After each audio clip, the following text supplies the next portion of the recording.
Moi je m'appelle Luna. Je suis congolaise d'origine. Je viens de la République démocratique du Congo, précisément à Kinshasa. Donc j'ai fait mon voyage pour arriver en Europe étant qu'étudiante pour mes études. Je suis arrivée ici le 26 septembre 2021. Donc là, ça va faire 2 ans que je suis là. Et quand j'étais arrivée, tout s'est passé bien. Il n'y avait aucun problème. J'ai resté au dorme de l'université.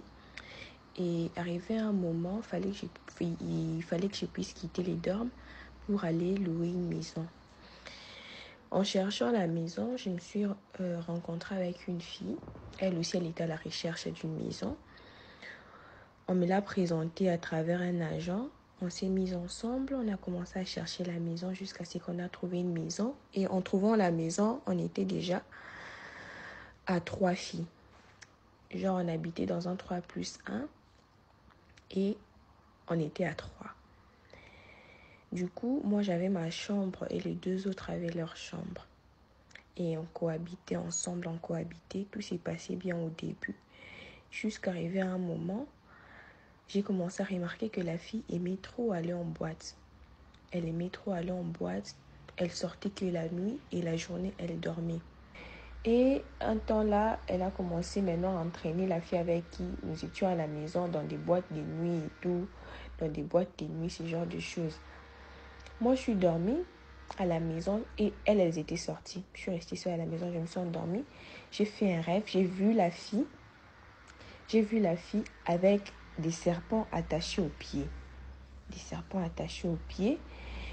Et quelque chose genre, je sais pas, c'était un chapeau, c'était des cornes, je sais pas trop. Je me suis réveillée, c'était à 3h du matin. J'ai prié, je me suis encore endormie. Le lendemain matin, elles sont revenues à la maison et tout.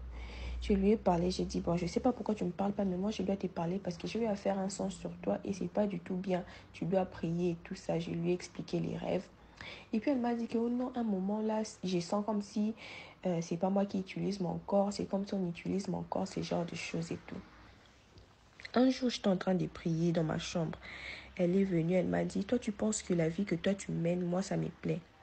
Nous toutes dans cette maison, on n'a pas de relations stables. Nous toutes dans cette maison, nos parents ne prennent plus soin de nous. Nous toutes dans cette maison, on va en boîte. Toi, tu es qui pour que tu puisses avoir une relation stable, pour que tes parents puissent prendre soin de toi et pour que tu puisses être comme ça heureuse? Tu es qui? Tant que tu ne seras pas comme nous dans cette maison, je ne vais pas te laisser à l'aise. Elle a parlé comme ça. Quand elle a dit ça, à un moment, elle s'est ressaisie. C'est comme si ce n'est pas elle qui venait de dire ça. Et puis elle m'a demandé qu'est-ce que j'ai dit. J'ai dit non, je ne sais pas. Tu n'as rien dit, t'inquiète pas. Et puis elle est partie. Et j'ai remarqué que la fille ne voulait plus se laver. Elle commençait maintenant à se promener nue dans la maison.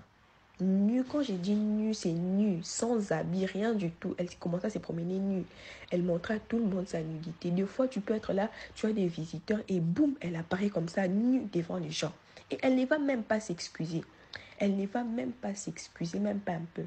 Et quand elle a eu l'habitude de commencer à se promener nue là, moi, au fond de moi, j'ai commencé à ressentir une fatigue spirituelle. Je n'arrivais plus à prier.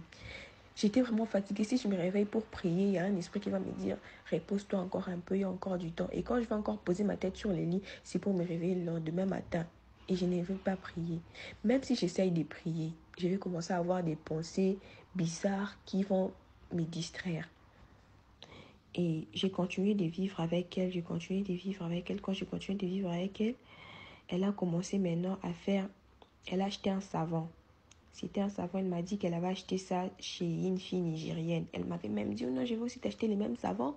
On va commencer à utiliser ça ensemble. Quand j'entre dans la douche à minuit pour aller peut-être pisser ou me soulager comme ça, je vais sentir l'odeur du savon. Mais pendant la journée, quand tu touches les savons, tu sens qu'il n'y a pas d'odeur. C'est un savon inodore. Mais à minuit, ça dégage de l'odeur. À minuit, ça dégage toujours de l'odeur. Et puis cette fille-là, elle ne se lavait pas.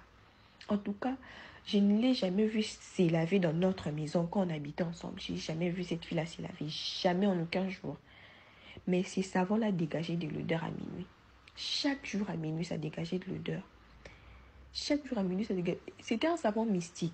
Un jour, à minuit, Elle était entrée dans la douche. C'était pas pour se laver, mais elle est juste entrée dans la douche. Quand elle est ressortie 30 minutes après, elle ne s'était pas douchée, mais il y avait de l'eau partout dans la douche. J'ai commencé à torchonner cette eau-là, j'ai commencé à torchonner cette eau. Quand elle est entrée, elle m'a vu torchonner l'eau-là, elle s'est enflammée. Pourquoi tu as touché à cette eau? Fallait pas toucher à cette eau. Fallait pas toucher à cette eau. C'est quoi ça? Qui t'a demandé de toucher à mes affaires? J'ai dit, mais c'est l'eau, c'est la douche.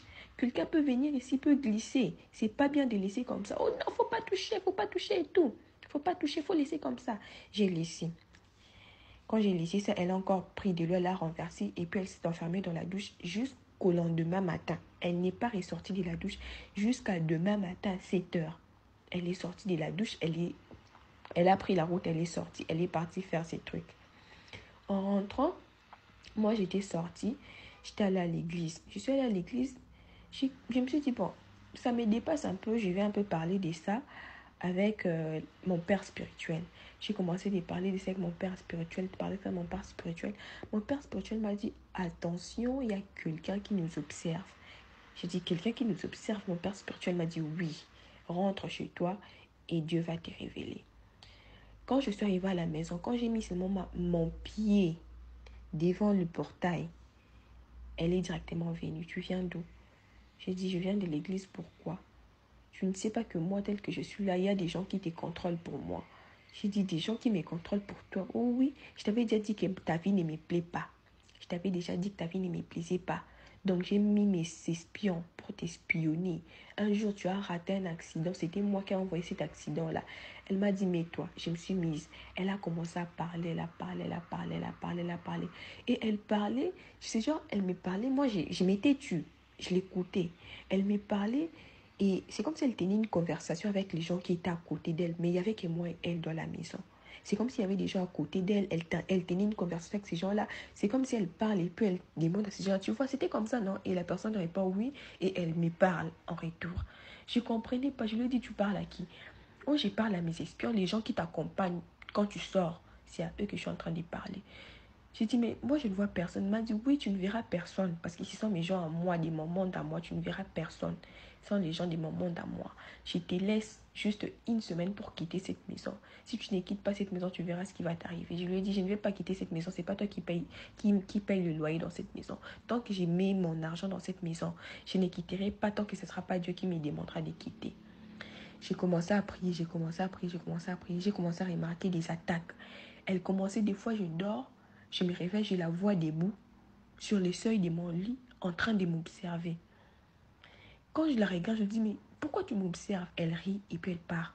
Et pourtant, ma chambre était fermée à clé. Elle commençait à prendre mes parfums, commençait à prendre mes gels douche. Parce que moi, ma garde-robe, en fait, il y a des clés. Quand je sors, je ferme ma clé. Donc, du coup, elle ne pouvait pas avoir accès à mes vêtements. Elle prenait ma lotion, elle prenait mes parfums, elle prenait mes gels douche. Et quand elle prenait ça, quand j'ai remarqué seulement que ça a été utilisé, je n'utilisais plus ça. Elle commençait à prendre ça, utiliser et remettre. Une fois, j'étais allée au market, j'ai payé des nouveaux sous-vêtements, j'ai déposé sur mon lit. Elle a pris ces sous-vêtements-là, elle a porté et elle est venue remettre sur mon lit de sorte que moi je puisse encore porter ça. Heureusement, j'avais déjà remarqué que ce n'était plus neuf. Je les ai jetés. Et elle est venue me demander, les sous-vêtements que tu as achetés, est-ce que tu as déjà porté ça? J'ai dit non, je n'ai pas encore porté, j'ai déjà jeté ça.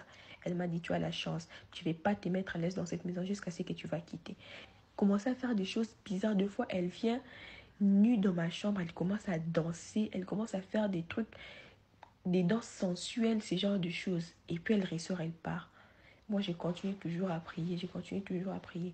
Jusqu'à un jour, elle est venue me dire que tout ce qu'elle fait, souvent, elle ne sait pas vraiment ce qu'elle fait. Souvent, c'est des gens qui l'envoient faire ça.